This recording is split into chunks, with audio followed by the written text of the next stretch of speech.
Bonjour à tous, aujourd'hui je vous parle de l'huile essentielle de marjolaine. La marjolaine, c'est une jolie herbe aromatique qui était déjà utilisée par les Grecs et les Romains à l'époque, qui lui appelaient d'ailleurs la joie des montagnes. Je trouve ça assez joli comme petit surnom. Du coup, cette marjolaine, elle a pas mal d'utilisations possibles. La principale, c'est qu'elle va soutenir les muscles. Elle va être très relaxante, apaisante, déstressante pour les muscles. Donc quand il s'agit de courbatures, quand il s'agit de crampes ou de tensions musculaires en général, vous pouvez l'utiliser soit avant ou après et après un effort physique, soit si vous avez des douleurs euh, on va dire récurrentes ou même juste comme ça vous avez fait un faux mouvement, vous pouvez vous servir de cette marjolaine. Elle va aussi aider en cas de rhumatisme, d'arthrite, ce genre de douleurs qui sont assez constantes. Elle agit sur les douleurs aussi liées au cartilage. Donc un peu toute cette...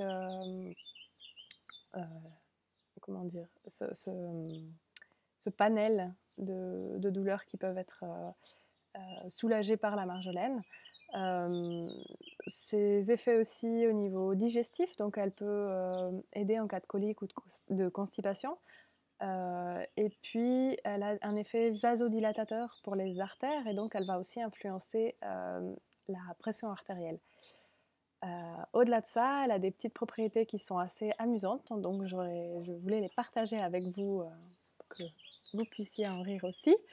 La première, c'est que on dit que si on met de la marjolaine sur le front, sur le troisième œil avant de se coucher, on va rêver de son futur.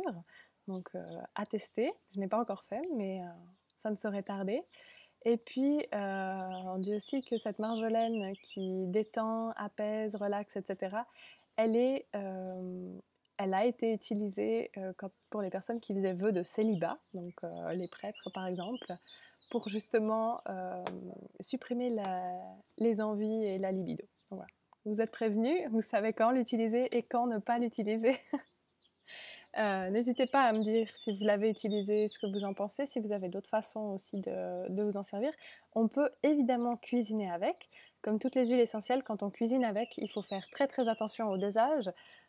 Une goutte dans une grosse poêle ou dans un gros saladier selon ce que vous voulez assaisonner, c'est généralement très suffisant. Donc faites très très attention à la dose que vous allez mettre dans votre plat. Ça m'est déjà arrivé bien trop souvent de gâcher un plat parce que j'ai voulu en mettre 2 gouttes. Mais avec une goutte, c'est en général très très agréable dans la cuisine. Et voilà, donc n'hésitez pas à me dire si vous l'utilisez aussi d'autres manières ou si vous voulez en savoir plus sur cette huile ou sur d'autres huiles. Je suis à votre disposition et je vous retrouve très bientôt dans une nouvelle vidéo. Bye!